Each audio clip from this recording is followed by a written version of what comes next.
Hey everyone, I'm Stephanie. I'm a book loving, notebook hoarding literacy teacher educator on a mission to change lives one book and one notebook at a time. And this is the Get Literate podcast, a podcast where we explore the power of reading and writing to cultivate a life we love. Each week, I offer a bit of bibliotherapy and share 3 books you need to know about on a bookish theme to fuel our reading hearts and help us grow through what we go through. But that's not all. I also invite you to extend those bookish themes into your own life through notebooking, lifelong learning, and creativity to experience the life-changing magic of reading in our lives. And the best part? Each episode is only 20 minutes or less, so you can spend less time listening and more time reading. Now, on to today's episode.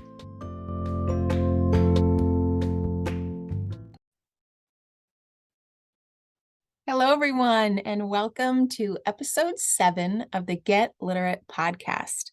I'm Stephanie, and I'm here today with 3 books that can change your life. Now, admittedly, realistic fiction is my favorite genre to dig into, but I do have a special affinity for nonfiction books as well. As a literacy teacher educator and a graduate professor, I read a lot. I read a lot of research. I read a lot of professional articles and a lot of professional books in order to keep learning about my field and then share that information with others. But on a personal side, I love devouring personal development books as well. I read them like candy.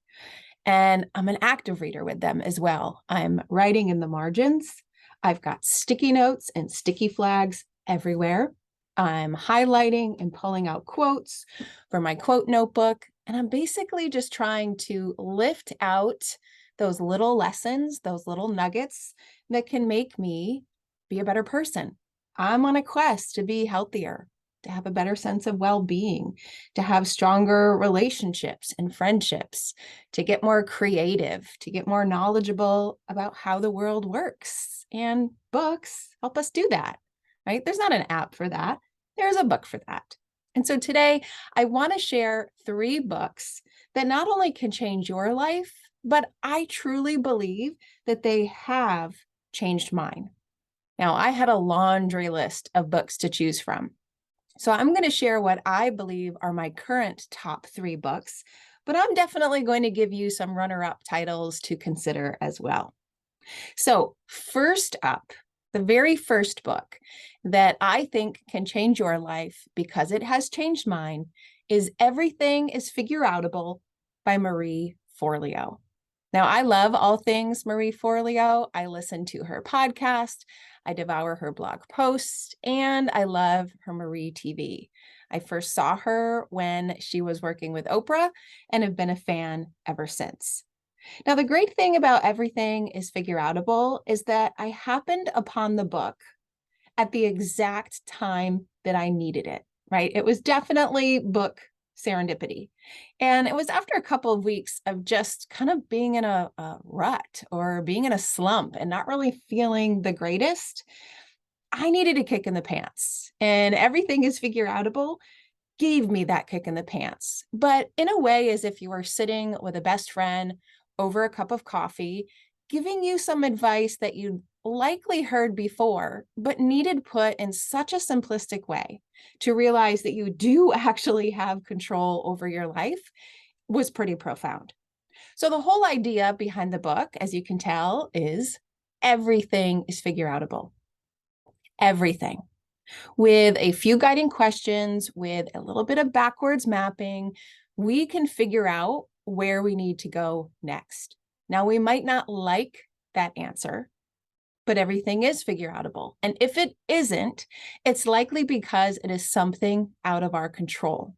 And instead of trying to control it, we can figure out a response to it. That was the game changer for me, because I have a bad habit of trying to change things I can't control rather than changing my response to those things. And Everything is Figure Outable gave me the tools to do that. There were a lot of concrete mindset shifts, a lot of concrete and tangible actions that she recommends. I really loved two sections. She has an insight to action challenge to try to put this work into practice. And my favorite, Figure Outable field notes. Those were notes that inspired you to dream big, but then actually gave you the practical action to figure out how you could get there. And what I loved overall the most is that this book wasn't just for someone who has these big, grand dreams that they want to figure out. It's for anyone who just wants to be the best version of themselves, whatever that happens to look like for you. And that's why I love this book. In my review online on Goodreads, I ended my review with, please read this book. And that's exactly what I'm saying to you. No matter where you are in your life, how big, how small your dreams are, what challenges you're facing, I think you'll find some guidance and inspiration and a little bit of peace inside the pages of Everything is Figure Outable by Marie Forleo. Now, my second book that has definitely changed my life, and I think could change yours, is, and this is a popular one, I bet you're not going to be surprised, this is Big Magic by Elizabeth Gilbert. I love all things Elizabeth Gilbert, but I haven't actually read Big Magic until fairly recently. And I came into the book knowing that I wasn't very creative. I wished I was creative. I wanted to be crafty. I wanted to make things. But Elizabeth pretty much blew that limiting belief right out of the water. I learned about what creativity is. I learned what creativity isn't. And I discovered that, you know what? We are all creative. It's how we're creative and how we live into that creativity that is different. The big life-changing nugget for me was her view on ideas. What ideas are, where they came from, and what happens to them if they're not nurtured. They're like these little whispers that happen upon you, these quick fleeting ideas, these quick tingling feelings of there's something great about to happen. But if you don't act on those ideas, then they hop right on over to someone else. My husband has this phrase that I think is so true. And he says, he who hesitates loses. And I think Big Magic embodies that. When you get that quick idea, when you get that quick feeling that something good is going to happen if you just do X, Y, or Z, act on it. Act on it. And Big Magic gives us the inspiration to do that. I also loved another big mindset shift that she gave to me, was saying, it's not about always being, on guard for creativity. It's not about looking for the next thing. It's not about finding your passion.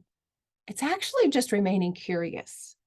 That if we just stay open to curiosity, if we just say yes to something and then follow that trail of curiosity, it could lead us to our next big thing without a lot of effort. And she explained how a very tiny interest in keeping her own garden ultimately led to her writing her book, The Signature of All Things. Just by saying yes to one little thing in her personal life for no good reason at all, other than she wanted to, and she felt like the idea was there. So when I turned that last page, I felt that tingly sensation that she mentions, a little giddiness that you can kind of rest assured that there are ideas that come to you and there is inspiration that comes to you, and ideas are knocking on your door every single day. And one of the lines is actually her final line in the book. I love opening lines, but this made me love closing lines even more. She says, "The treasures that are hidden inside you are hoping you will say yes." And this book gives you the tools and the inspiration to say yes. That's why it's on my current list of favorites of books that can change your life. Now, my third book is one that I've read recently. I actually read it for our Get Literate members community book club when we were focusing on the theme of growing. And that book is published quite recently. It's called You Happier by Dr. Daniel Amen. You Happier was definitely a game changer for me, but in a much different way than Everything is Figure Outable or Big Magic. You Happier gives you a deep dive into neuroscience and the 7 neuroscience secrets of feeling good, but not just feeling good, but feeling good based on your brain type. I had absolutely no idea that we all have different types of brains. Sure, I knew we had different DNA and different personalities and different tendencies, but different types of brains, that was new for me. And knowing that we can cultivate our health and our wellness and our happiness and our growth and our creativity based on our brain type to get there faster and easier and more comfortably, that was the game changer. That was that life-changing moment. Early in the book, Dr. Amen recommends that you take his brain quiz and you figure out what your brain type is. And then you travel through the rest of the book with that knowledge in mind, learning how you can support your unique individual brain type. Now, I happen to be a number 9. I'm a combination of things. I am persistent, I am cautious, and I am sensitive. And it definitely nailed what my brain is, what my habits are, what my tendencies are, for better or for worse. But traveling through the rest of the book, I learned techniques to make use of those persistent, cautious, and sensitive strengths, and then to figure out how to better support my potential weaknesses for myself and my relationship with others. By the time I was done with this book, I already had done every single recommended exercise inside. I started a wellness journal to keep track of all of my new brain boosting routines and rituals. I bought the supplements that Dr. Amen recommended. Happy Saffron is definitely something that's going to stay in my toolkit. And I'm not done. Now that I've read You Happier, I am diving into Dr. Amen's backlist of books. I've even signed up for some of his online courses. To be quite honest, I have been struggling more to come out of the pandemic than I did to go in it. I am very happy at home. I am very happy with my set routines. I am very happy with my small little bubble in my basement doing the work that I love. But now as the world goes back to normal, I've got to figure out a new normal that involves leaving the basement, that involves teaching and learning in person instead of on Zoom, that involves social interaction, something that I haven't done in a while. And quite frankly, I'm quite happy by myself with the book. You Happier gave me the tools I needed to make the shift out of the pandemic just as easy as it was for me to shift into it. It really gave me the tools that I need to say unequivocally, I now take 100% responsibility for the way that I feel. I take 100% responsibility for how I want to show up in life, for myself, for my family, and for all the years to come. And You Happier, with a single quiz and a whole lot of information, gave me the confidence to be able to believe in myself and my beautiful brain type, however unique it is, as we move forward. So that's You Happier by Dr. Daniel Amen. So those are my top 3 books, but honestly, it was a hard choice. So I mentioned that I would give you the runners up, and I'm just going to list through the titles and hope that you'll share your titles that resonated with you as well. I think you should read books like The Happiness Project by Gretchen Rubin, Present Over Perfect by Shauna Niequist, The Joy of Missing Out by Tanya Dalton, Let It Be Easy by Susie Moore, Do Less by Kate Northrup, and of course, Untamed by Glennon Doyle, and You Are a Badass by Jen Sincero. So how do I want you to bring this to your actual life? Well, I want you to go grab one of these 3 books, or 2 of them, or 3 of them, or some of the runner-ups that I shared as well. And as you read, and really, as you read these books, as you experience the world around you in general, I want to recommend something that I've started as a result of listening to Gretchen Rubin. So Gretchen Rubin wrote The Happiness Project, and in it, she recommended that we all create a set of personal commandments, which is really just a set of personal core beliefs of how we want to be in the world. As part of this work, as part of reading personal development and learning about the world around us, it's quite easy to just take one line of book and jot down a lesson you learn that you want to take forward with you. Keep these in a special place. Maybe it's a page of your notebook. Maybe it's a page on your notes app or a sticky note on your Google Keep. Whatever that is, start a running list of the lessons you're learning that you don't want to forget from these books. It's easy to get excited while you read them. It's harder to maintain them after you close that last page. Creating a set of personal commandments can help you hang on to those important lessons. And then the next part, which is really important, is to keep those personal commandments visible and read them often. So flag that page of your notebook. Move that notes app to the home page of your phone so that you're reminded to take a look at it. Jot them down and post them on your bulletin board or your whiteboard or a sticky note by your computer. If you're really into journaling, you might like to take a look at Rachel Hollis's Start Today journal. That's where you literally list your goals and dreams and commandments on a single page every single morning in order to remind your brain that these are the things you hold true for yourself and you want to remain true to them each and every day. So that's something, if you're a little bit more into journaling, that might be appealing to you. I highly recommend Rachel Hollis's Start Today journal. So there you have it, the top 3 books that have changed my life, and a challenge for you to not only read those books, but to use them to create a set of personal commandments that you keep visible, you refer to often, so that you can continue to live these lessons from the books into your actual life. Now, you know, I would love to hear your books that you recommend that have changed your life. So you can head online to the show notes at alitlife.com, or you can head to your favorite social media platform. Find me at Affinito Lit and share the titles there. And I've got one more special request.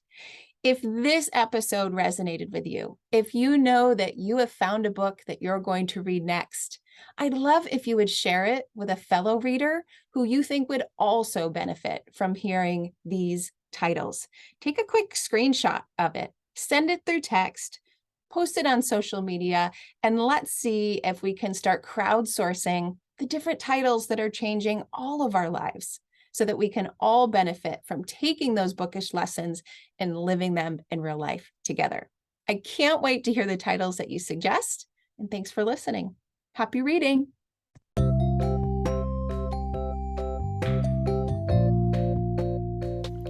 Thanks for listening to today's episode of the Get Literate podcast. You'll find links to all the books, resources, and ideas mentioned in the show notes and at www.alitlife.com.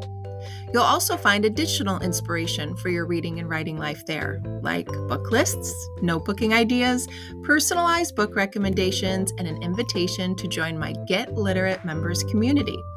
Each month, we take a deep dive into one bookish theme and work to bring it to life in our own lives. You'll get a monthly bibliotherapy book calendar with a book recommendation for every day of the month, bonus episodes, live book club sessions, and much more. Learn more at www.getliterate.co.